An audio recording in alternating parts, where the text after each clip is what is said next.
যাদের কোনো ভোট নাই, যাদের কোনো আসন নাই, তাদেরকে বিএনপির সঙ্গে ইকুয়াল বানিয়ে দেওয়া হয়েছে। এবং বিএনপি এই প্রক্রিয়াতে যাওয়াটাই আমি মনে করি এটা তার একটা ফাঁদে পড়ে গেছে। 25টা দল স্বাক্ষর করেছে, এর মধ্যে বিএনপি এবং জামায়াত বাদ দিলে বাকি দলগুলোর নাম সর্বস্ব, তারা সবাই জামানত হারাবে, তাদের পূর্ণাঙ্গ কমিটি আছে কিনা তাতেও আমার সন্দেহ রয়েছে। তাহলে এটি কি দাঁড়ালো? অনেকেই বলছেন যে এটি জুলাই সনদ হচ্ছে গিয়ে আমাদের মূল সংবিধান কিংবা ৭১-এর পরিপন্থী। বিষয়টি কি? এটা তো প্রশ্নই আসে না। আপনার এখানে প্রশ্নটা দুটো ভাগ। একটা হচ্ছে যেই দলগুলো স্বাক্ষর দিল, যেটা প্রথমে বললাম, বিএনপির পক্ষ থেকে অথরাইজেশন কতটুক আছে যিনি বিএনপির পক্ষে স্বাক্ষর দিলেন, এটা কি বিএনপির পক্ষে নাকি তার নিজের পক্ষে?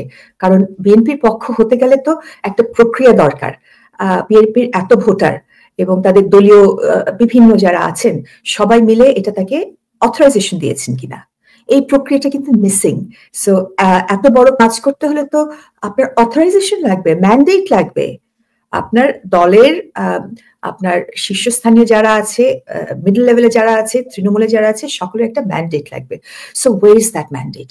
এবং বিএনপির অন্যান্য নেতারা এটার বিপক্ষে কথা বলতে শুরু করেছেন অলরেডি। সো যিনি সই করলেন বিএনপির পক্ষে, ওনার ম্যান্ডেট এখানে আমরা দেখছি না, প্রতীয়মান দৃশ্যমান নয়। তো সেই জন্য প্রশ্ন জাগে উনি কি নিজের পক্ষে করলেন কিনা। এটা তো একজন উপর থেকে টপ ডাউন চাপিয়ে দিলেন, এটা তো সেরকম বিষয় না। কারণ এটা আপনার হ্যাজ ইমপ্লিকেশন আমাদের রাষ্ট্রের গঠনতন্ত্র নিয়েই। So it requires proper mandate, সেই ম্যান্ডেট ইজ মিসিং। দ্বিতীয়ত, আপনি 30টা দল, 40টা দল, 25টা দল বলছেন, এটা তো কোনো মিনিং নাই। আমি মনে করি যে বিএনপি একটা বৃহত্তর দল হিসেবে তারা যে সমকক্ষ হিসেবে অন্যান্য দলের সঙ্গে তারা যে মিলে গেল অ্যাজ কো ইকুয়াল, এটা বিএনপির মর্যাদা মানহানি হচ্ছে। কারণ যেই দলের 32 থেকে 35% বা তার বেশি ভোট যদি থেকে থাকে, আর অন্য কোনো দল যার 5টা আসনে যে আপনার ভোটের মাধ্যমে নিতে পারে না, সেরকম দলের সাথে বিএনপির মিশে যাওয়া as a co equal partner, এটা বিএনপিকে হেয় করা হচ্ছে। আর অন্যান্য যে দলগুলো বললেন জামাত বাদে, তাদের তো এখনো কোনো পরীক্ষিত কোনো দলই না। সো নাম্বার গেম খেলা যেতে পারে, 30টা দল, 25টা দল, এবং তার ভিতরে বিএনপিকে দেখানো হচ্ছে just one of the parties as a equal partner. এটাকে পাকিস্তান কিন্তু এরকম চালাকি করেছিল আমাদের সাথে ভোটের সময়, প্যারিটি বলতো যে ইকুয়াল, ইস্ট বেঙ্গল এবং ওয়েস্ট বেঙ্গল হচ্ছে ইকুয়াল।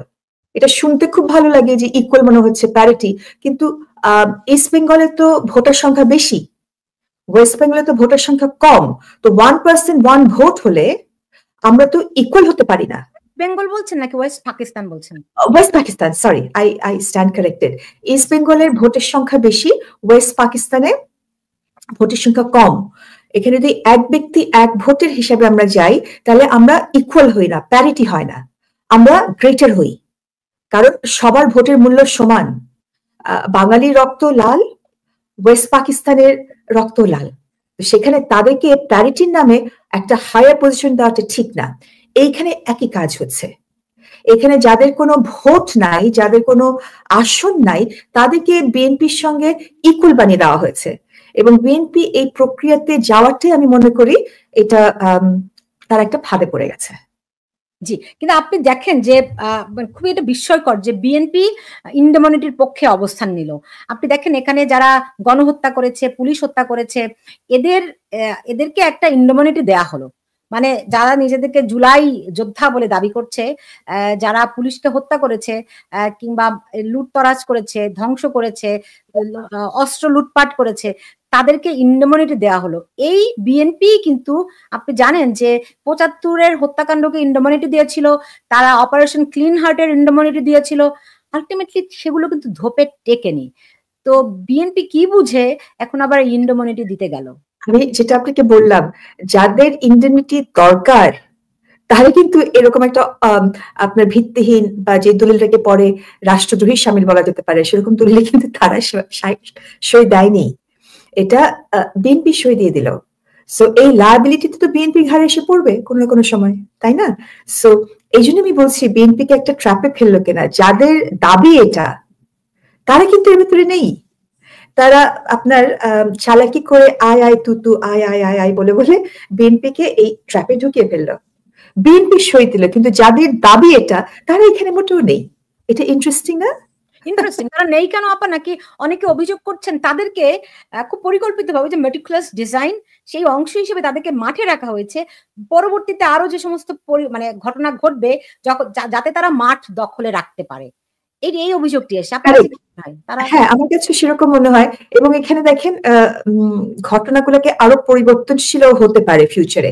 এই আর্গুমেন্টটা ফিউচারে আসতে পারে যে এনসিপিরা তো কোনো অবৈধ কাজ করে নাই, গুম খুম হত্যা তারা করে নাই, পুলিশকে তারা লটকায় নাই, এটা যারা সই দিয়েছে তারাই কাজটা করেছে, সেই জন্যই তারা জুলাই সনদে সই দিয়েছে। এই আর্গুমেন্টটা তো হতেই পারে। এটা আপনি যেটা বলছেন মেটিকুলাস প্ল্যানিং এর একটা অংশ হতেই পারে, এবং এই আর্গুমেন্টটা আসাটা খুব অস্বাভাবিক না ভবিষ্যতে। এটার অংশই কি আমরা দেখলাম যে এই স্বাক্ষরের আগে তারা বেশ মারপুট ভাঙচুর অনেক কিছু করলো, এটা কি তারই অংশ নাকি একটা ট্রায়াল? এখানে আরেকটা, যারা এই ভাঙচুর আপনার যেই অসভ্য কাজগুলো করলো, যেটা কোনো সভ্য জাতিতে হয় না, তারা সই দেবে না, তারা সই দেবে না। তাদেরকে কি আমাদের প্রধান উপদেষ্টা এটা একটা কোয়ার্সিভ ভাবে এই ভয় ভীতি দেখিয়ে অন্যদেরকে নিয়ে এসে সই দেয়া, যেমন ওনার বাসভবনের সামনে, যৌনার সামনে তারা ভয় ভীতি দিয়ে তাকে ফোর্স করে, অ্যাটলিস্ট সেটা আমাদেরকে বলা হয়, এবং সেজন্য উনি বাধ্য হন কোনো দলকে নিষিদ্ধ করার জন্য বা কোনো কাজ করার জন্য, রাইট? কিন্তু এটা যদি উনি কোয়ার্সিভ ভাবে বাধ্য হন, তাহলে ওটা উনি ওন করেন কেন? এবং একই প্রশ্ন জাগবে, এই অসভ্য কাজ করে যারা আপনার এই ভাঙচুর করলো, তাদেরকে উনি বলছেন সভ্য, আর তার আগে বাঙালি সভ্যতা বলে কিছু ছিল না? সো এটা আমার মনে হয় সাধারণ মানুষ এবং পুরো বিশ্ব এটাকে ধিক্কার দেবে, কারণ বাঙালি সভ্যতা অনেক প্রাচীন। এবং ব্রিটিশ আমলেও বলা হতো যে আজকে বাংলায় যেটা চিন্তা হচ্ছে, ভবিষ্যতে ভারতের অন্যান্য রাজ্যে সে চিন্তা হয়। আমরা অনেক সভ্য, আমরা অনেক এগিয়ে আছি এবং ছিলাম। So what Bengal things today, rest of India things tomorrow. এবং আমাদের যে আদি সভ্যতা, বাঙালি সভ্যতা, এটাকে এক বাক্যে কেমন করে উনি বলেন যে এর আগে বাংলাদেশের সভ্যতা ছিল না, এবং যারা চাচামেচি করে লাভঝাপ করে ভাঙচুর করছে তাদেরকে উনি সভ্যতার একটা লেবাস দিচ্ছেন। So this is disturbing. মানে আমিও বুঝলাম না ওনার এই কথাটা দিয়ে উনি কি মেন করতে চাইছেন। কিন্তু আমি একটু বিএনপির প্রসঙ্গে আবার একটু ফিরতে চাই। আপা দেখুন এখানে এই সনদের এখানে 5 নম্বর যে দফাটি এটি পরিবর্তন করা হয়েছে, পরিবর্তন করে ওখানে ইন্ডোমনিটা অন্তর্ভুক্ত করা হয়েছে। এখন এখানে আপনি আজকে দেখবেন সালাউদ্দিন আহমেদ বিএনপির নেতা, তিনি তার ফেসবুকে বলেছেন যে আইন শৃঙ্খলা রক্ষাকারী বাহিনীর যেই সদস্যরা মানে যারা নিহত হয়েছে এবং যারা প্রতিরোধ করেছিল ওই সময় আন্দোলন, তারা গাদ্দার। এটা ওরা ব্যক্তিগত ওপিনিয়ন হতেই পারে, assuming he is right, তারা গাদ্দার, assuming this is right, therefore so সেজন্য তাদেরকে উল্টা করে ঝুলায় খুন করতে হবে? এটা তো কোনো সভ্য জাতির পরিচয় না। আর গাদ্দারের তো এটার মানে কি আমি তো বুঝি না, এটা কি একটা বাংলা ভাষার শব্দ না কি? এটা আই ডোন্ট আন্ডারস্ট্যান্ড, এটা মানেটা কি? আমি বেঈমান। বেঈমান, ও আচ্ছা, বিট্রেয়ার। কাকে বিট্রে করলো? যিনি লিখেছেন তাকে? সো তাহলে কি উনি তো তাহলে একটা অ্যাডমিট করছেন যে ওনাদের সাথে একটা কোনো আপনার ষড়যন্ত্র ছিল কিনা, একটা গোপন চুক্তি ছিল কিনা, গোপন একটা আন্ডারস্ট্যান্ডিং ছিল কিনা? বেঈমান তো মানুষ তখনই হয় যদি এরকম একটা ষড়যন্ত্রমূলক একটা কোনো আন্ডারস্ট্যান্ডিং থাকে, অনলি দেন তাদেরকে আপনি বেঈমান বলতে পারেন, বিকজ আপনার সাথে তারা বিশ্বাসঘাতকতা করলো। সো তাহলে তো এটা একটা মেটিকুলাস প্ল্যানিং এর সাথে কি উনি বুঝে না বুঝে নিজেকে জড়িয়ে ফেললেন? এই প্রশ্নগুলো তো জাগে। এবং সবচেয়ে বড় প্রশ্ন, কেউ যদি অন্যায় করে তার বিচার হবে, তাই না? আমরা রুল অফ লতে বিশ্বাস করি। সো অ্যাসিউমিং তারা ওনার সাথে বেইমানি করেছেন, দেশের সাথে বেইমানি করেছেন, জাতির সাথে বেইমানি করেছেন, অ্যাসিউমিং all of that is correct, যেটা বিশাল প্রশ্ন আছে, হ্যাঁ, বাট অ্যাসিউমিং দ্যাট ইজ কারেক্ট, তো সেই জন্য তাদেরকে অন্য কেউ এসে নন স্টেট অ্যাক্টর তাকে বর্বরভাবে খুন করবে?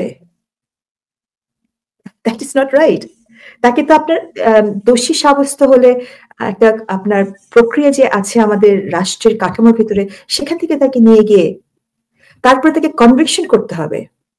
কনভিকশন করে যদি তার সাজা হয়, সেই সাজাটা সে তখন নেবে। সো তাহলে কি উনি এই বর্বরতাকে সাপোর্ট দিচ্ছেন? রাইট? সো এখানে এই প্রশ্নগুলো আসবেই, এবং এই প্রশ্নগুলো কিন্তু যেগুলো সোশ্যাল মিডিয়াতে বলা হচ্ছে, এটা কিন্তু ইরেসার দিয়ে মুছে দেওয়া যাবে না। যতদিন সভ্যতা থাকবে, যতদিন মানবতা থাকবে, আপনি ফেসবুকে যা লিখছেন সব রয়ে যাবে। রাইট?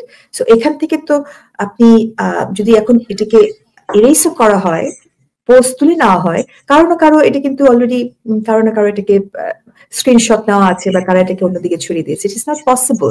সো তাহলে এই লায়াবিলিটি গুলা, ফিউচার লায়াবিলিটি, বর্তমান যে লায়াবিলিটি গুলা ওনার যে এক্সপোজার হয়ে যাচ্ছে, সেটাকে ভবিষ্যতে উনি কি পরিত্রাণ পাবেন? এই প্রশ্নগুলো আমি রাখছি। জি, তাহলে কি আপা আপনার মনে হয় যে এই যে জুলাই সনদ, হ্যাঁ, এটার মূল হোতা কি বিএনপি জামাতি, নাকি শুধু বিএনপি, নাকি শুধু জামাত? আপনার কাছে আমি তো সেটাই ট্র্যাপ বলছি।